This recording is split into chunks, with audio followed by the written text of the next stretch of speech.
Next question. Who's your favorite animal on the farm? Earl. Really? Oh gosh. I mean, it's hard not to pick dogs though. Earl and Sure. Bella. Well, okay. Are like, Let me take out the dogs because obviously the dogs are very vital part of the channel. Your favorite livestock animal on the farm? oh gosh. Please don't say goose. No, I as goofy as it sounds, I really can't. I don't want my wife to hear this, but I really like Phoebe, little donkey, the baby bottle donkey, like because she's just like. If DJ hears this, she will put this on repeat on her phone. I know, but she's like those little baby donkeys have so much personality. It's almost like they want to give you a hug. Like you squat down and they just like right there. Well, I mean, they saw the clip with Sarah. I mean, Sarah was hunkered down giving Phoebe treats, and that's exactly what Fallon was trying to do. She was technically trying to hug her. She was trying to come up and put her head over her shoulder and like nuzzle her, but she knocked her down because Sarah wasn't expecting her to be there. But that's exactly what they did. I mean, they just have so much personality. Like the alpacas are cool. Like RJ's neat right now. RJ's, like a month and a half old baby alpaca. It's just like a miracle story. Yeah. That shouldn't have happened, but he's fun to watch and he's really curious. And like, you'll just walk out there and like, he'll just walk up and stick his nose up to the camera. Like, what do you got? You know? He's curious, And super curious. He's very curious, but they're not friendly animals to, right. You know what I mean? They don't, the personality wise. And like the goats, I mean, I like Copper's fun to play with and he's just goofy, like, hey, what's going on? You know, but personality wise, you can't beat the donkeys. They just interact with people so much better than the other livestock. And it's crazy because like when we were out there and we filmed that video out there at Charles Place, I mean, obviously Sarah was all about the donkeys. That's one of the main reasons we wanted to go out there and film was because of that. But it was amazing to me. Like it's not even a personal thing. Like they came up to us the same way. It didn't matter. Like the goats and Ralph and Steve, like they ended up coming up to us by the end of the day. Once I fed them, when you carry a bucket of feed, they're like, well, yeah, but you're my best friend. Yeah, but but the donkeys, like even before we did anything, like the second we stepped in the pen, it's like whoosh, they swarm you. Like they are definitely have their own little personality. So it doesn't really surprise me much that you picked one of the donkeys to be. Phoebe and Fallon, those two especially, they're just. My wife has spent so much time out there with them, and when they were little bitty, of course, Phoebe was a bottle baby. She required a lot of time, but Fallon just happened to be born right at that perfect time where we were just hands on with them 4 or 5 times a day when you're bottle feeding. So Fallon, you're bottle feeding Phoebe, and Fallon's just right there. So she's just got this personality. Their personalities are more like dogs. Yeah, they are. Those babies are. When you go out there, they for sure are. And it's crazy because I don't know if you guys watch Arms Family, you know this, but what's crazy is so the one that he's talking about, Phoebe, which you guys have seen on our channel now, she's like the little paint Jenny. They bought her when Fallon was born. You had to pull her, like it was bad. Like Freedom, your female donkey, she was about almost dead. died. Yeah.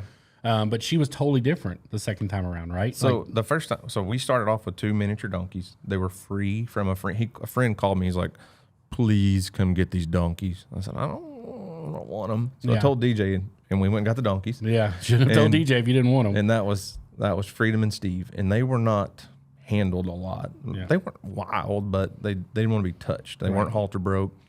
The first Freedom was pregnant when we got her, and ended up having this baby, and we named him Kane because of a friend of ours. But when Freedom had that baby, she would not let you anywhere near it. She would literally spin around and just kick you out of the pasture. I mean, she hated people being near that baby. Then the second time she had a baby was when I had to pull her. When Fallon was born, she was laying on the ground when I found her, and Steve, the male, was like dragging her around by her neck. I think he knew she was in distress, but didn't know how to fix it. Right. We should have had them separated. That was my fault. They shouldn't have been together, honestly, but it happened. And but anyway, she wasn't going to be able to have Fallon on her own. So when I pulled the baby and got her all out and everything, Freedom changed a lot. You could almost see it on camera, yeah. Yeah, and she always let us mess with the baby, and then she still doesn't like to be touched, but she'll come up and eat out of your hand now. We're used to, she didn't trust people. Yeah. And it's kind of neat to see, but I remember that because I told Sarah when we watched that video that day, you had put it. I'd already knew you had a baby. I will tell you guys this, and I don't know that I've ever had this conversation, and I'll go back to that. But one of the downfalls to becoming friends with people that you're fans of is it kind of ruins the magic a little bit. Not from a standpoint that it doesn't happen, but a lot of times in on the secret ahead of yeah, time. a lot of times I'll get a snap or a text or something like that from Daniel, and I'm like, oh man. I'm like, I don't even know what the video is going to be about this week. Like, I know what Tuesday's video is going to. So it's cool to be able to have a conversation anytime I want with Daniel Arms. That part of it's awesome. And then, but I cringe every time you send me a snap because when you normally like we're in a Snapchat group too. Normally like farm stuff I get through Snapchat, and like I'll pick my phone up and I'll have a snap from Daniel. And I'll be like, man, do I really want to open this? Because like I know, like last year when Houston shot the buck and you guys lost it. You know, that video ended on a cliffhanger. They can't find the deer. It's off in the woods. The sun's going down. The next day I get a text from Daniel, found Houston's deer. And I'm like, heck on it. I'm like, what? Now I know when the next video comes out that you're going to find the deer. I'm like, what's happening right now? So, but aside from that, it was, I told Sarah when I watched that video, I said that you could almost see Freedom's demeanor completely change towards you guys because we would watch you all a lot and seen you interact with her. And it was almost immediate. Like when you pulled that baby and she turned and started cleaning Fallon up, you could almost see an immediate change in her personality towards you guys. It was like she didn't want to like us, but she was like, now you've saved my life. I'm eternally indebted to you. I'm like, yeah, I have to tolerate you now. And yeah. I mean, it's cool to see that and see those animals out there interact with you guys. Lots of projects going on at Arms Family Homestead right now. I don't know how I told Daniel the other day, I was like, I feel like I'm gonna have to come out and help you film. This year has been exceptionally hot and dry. Yeah. But we've had these certain projects that we wanted to do. You know, my wife's had this honey-do list of things that she wanted to get done. Some of them for years. I feel like with as much stuff as you guys have going on right now, I feel like there was a threat made like a month ago. That's what I feel like happened. Like I feel like somewhere around a month ago, DJ was like, she drew a line in the sand, and Daniel was like, well, I'm going to do all the projects I've been promising you to do for the last 3 years, and we're going to do them all next week. There's a deadline. Like we're doing them all next week. Well, it was like the outdoor kitchen. We've been talking about building an outdoor kitchen for a long time. We're out there on the patio all the time. We cook outside all the time. And when we built the patio, we had a drain and water plumbed in for an outdoor kitchen maybe 5 years ago. And it was one of those things I was like, we'll just do it ourselves. We're not paying somebody. We'll just do this. Yeah. And 5 years later, we don't have an outdoor kitchen. So we started calling around and trying to find somebody to help us out. And it literally was like, we're busy. It'll be this fall. But it was 110 degrees outside. Right. And it's just been brutally hot. Well, we did the Houston's little koi pond. You know, that was with Greg Whitstock, the pond guy. That was basically a YouTube collaboration. Well, when they planned all of that and bought all the rock for that, well, they made a deal with a company, and the guy was like, well, it'd be about the same price for me to drive a full semi-load of boulders there versus half a load. And they were like, so we got you an extra half a semi-load of rock. Big rocks. You guys aren't watching. Boulders. We're talking big boulders, yeah. And I said, well, I don't really need them. Well, my wife said, those look like perfect landscaping boulders for our flower beds. Well, I wasn't going to mess with that when it was 110 degrees. Sure. And the more we got to looking at it, and I was like, this is going to take a lot of man hours. Well, I have a friend that he's got a mowing company, and he was like, man, I've really been thinking about doing more landscaping, but I've never really done it much. But I'd like to take that on and try it, and we can kind of work together and figure it all out. And if you're not in a hurry, I'll probably wait until fall because I'm not mowing. Yeah. It's like, okay, that's fine. And then the barn situation, DJ's been wanting to add which we needed another little barn in that pasture and some stalls for when we have babies and stuff. And we'd called around and got some prices on things. And I was like, I could do it myself, but we got all these other projects. Found a guy that was like, yeah, I can be there. I'll do it. And it was like, probably September. Everything's happening in September. And then it was like everything lined up, and somehow they all broke free. Basically decided they could start their projects the same week. Yeah. And I was like, oh, okay. And I was torn because I know this sounds really bad, but with YouTube and filming all that stuff and people seeing it, it's like I built a YouTube channel around this little small farm that was like a lot of people felt like we were supposed to be poor forever. Yeah, for sure. So when you buy something or you do something big, then people are like, oh, you shouldn't be able to do that. But Yeah. so I was torn because I feel like a lot of that stuff I'm supposed to do myself, like building the stalls in the barn. Could I have done it myself? Yes, but it's going to take me Yeah. a month of doing it a little bit here and there. And now we're kind of at a point with our YouTube channel and with sponsors and sponsored videos.